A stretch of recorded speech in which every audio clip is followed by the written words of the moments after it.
everyone, this is Tricia, and tonight I am going to be making you some entomatadas. I had one of you asking about how can I make a enchilada sauce that is not so spicy. Well, enchilada basically means spicy, so you can't really make an enchilada that's not spicy. But I'm going to make for you some entomatadas. This is made with tomatoes and just some tortillas and some cheese. So I'm going to show you the ingredients and we're going to go ahead and get to cooking.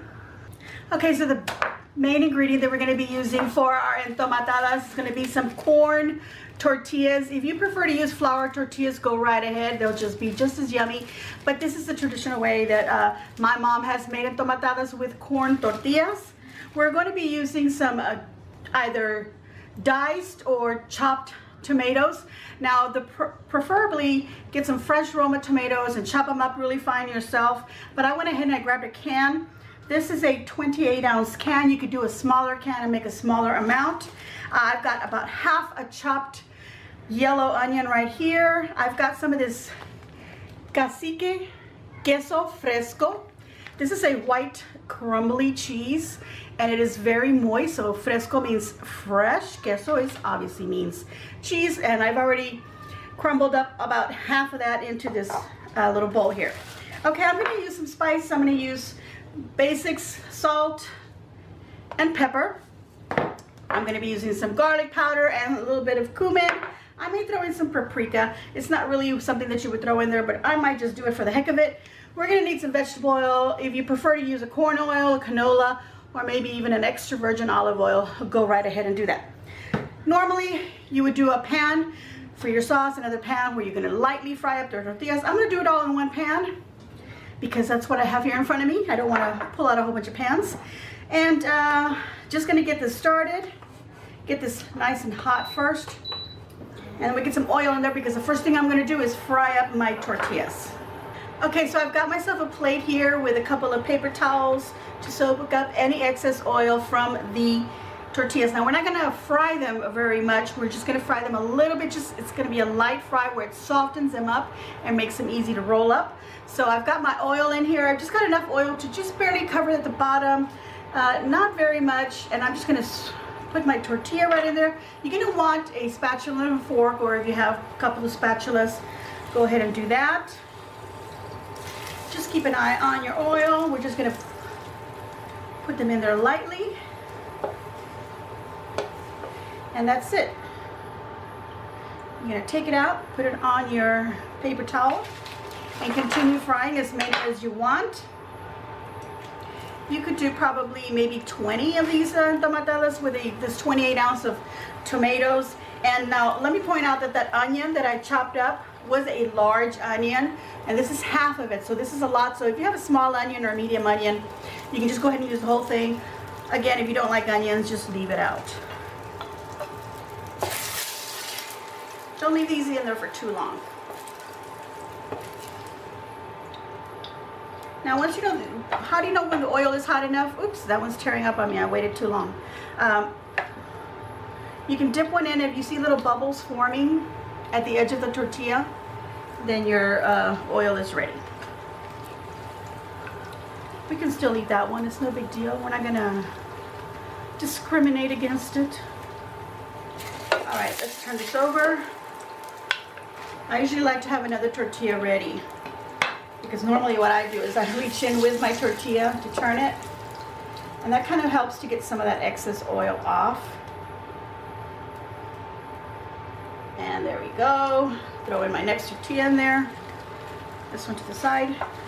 Okay, so I'm going to go and make enough tortillas for my husband and myself, and I will be back. All right, all my tortillas have soft fried, as you can see right there. I have been patting off some of the oil on my tortillas as I've been putting them each on the plate. Now, if you do not want to fry them, you could put them in the microwave. Put them between two moistened paper towels.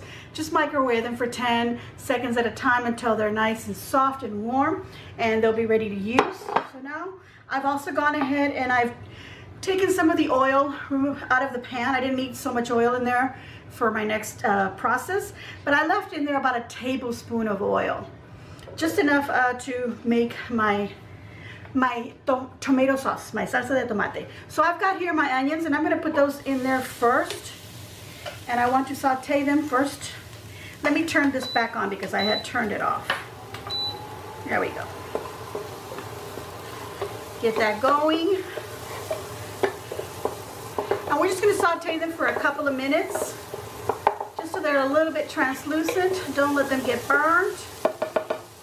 You could also use the onions raw. You don't have to cook them. You could have them on the side if you enjoy raw onions. I do like to enjoy some raw onions, so that's not a, you know, that is another choice.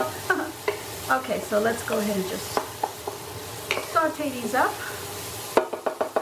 I may have taken off a little too much oil because it looks like I need a little bit more. So.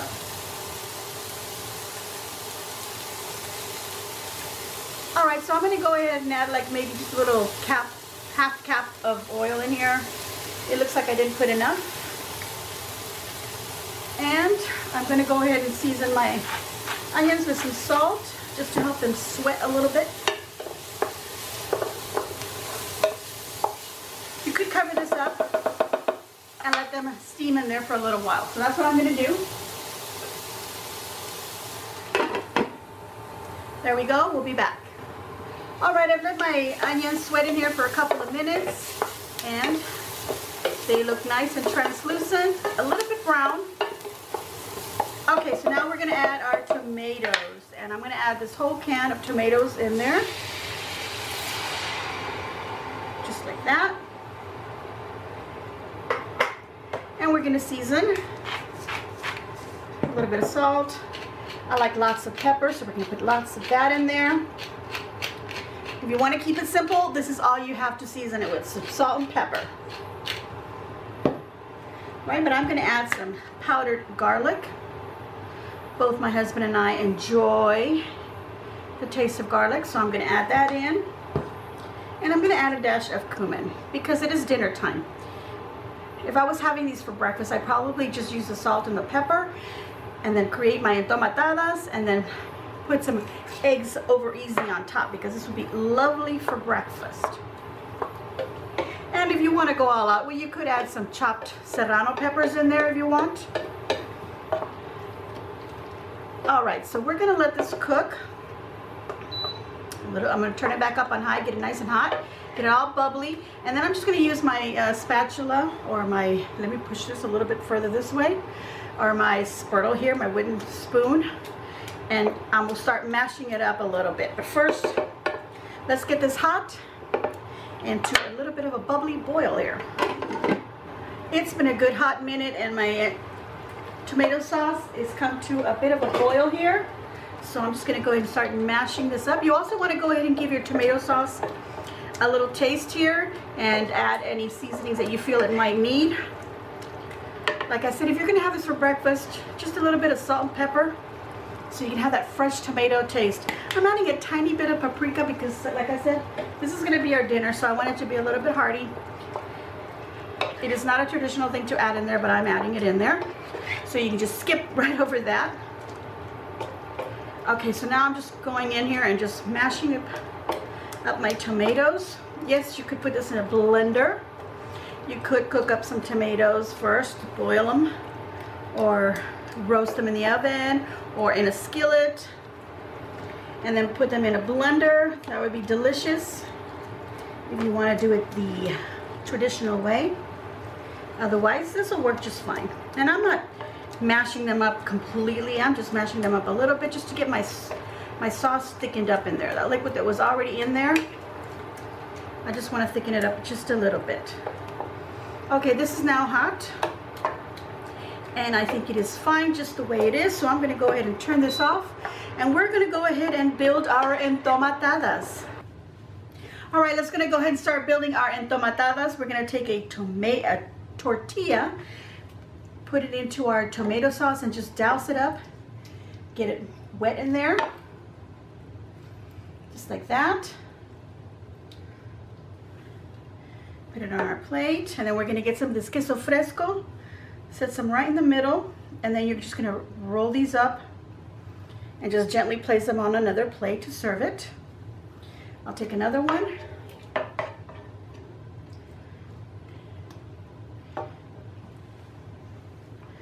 Queso fresco. Now, whatever queso fresco you have in here. You're going to use it all up for this, so it's better to crumble up a little bit at a time because you are getting your fingers in there and you're getting it into the tomatoes. Okay, I'm going to roll up one more. Let's get this one here.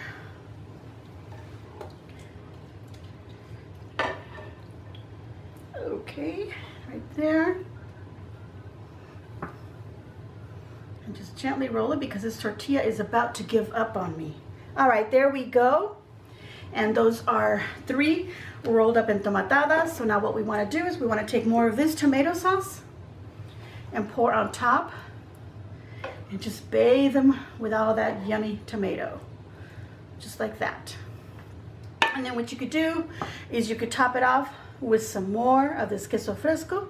And there we go. This is our finished entomatadas. I'm going to give you one more little option that you could do with this. As I mentioned before, you could make these for breakfast, make some sunny side up eggs or some over easy eggs, or even scrambled if you like. Put them on top and then you have a yummy breakfast. But you could also take your entomatada, your tortilla, all entomatada because it's covered with tomato. And what I have here is some shredded chicken. I got a rotisserie chicken and I just shredded up real nice and fine. Put that in there. Put some of this yummy cheese right in there. And roll it up and let's put it on our plate. There we go. We're going to go ahead and cover that also with some more of that tomato sauce. And if you want some more of the yummy queso fresco, then go right ahead and top that also. And there we go. You can have them simple or you could have them with some chicken. Now let's go ahead and try these and see how they taste. All right, so here are my entomatadas all nicely served up. I am going to top them off with a little bit of these fresh chopped onions.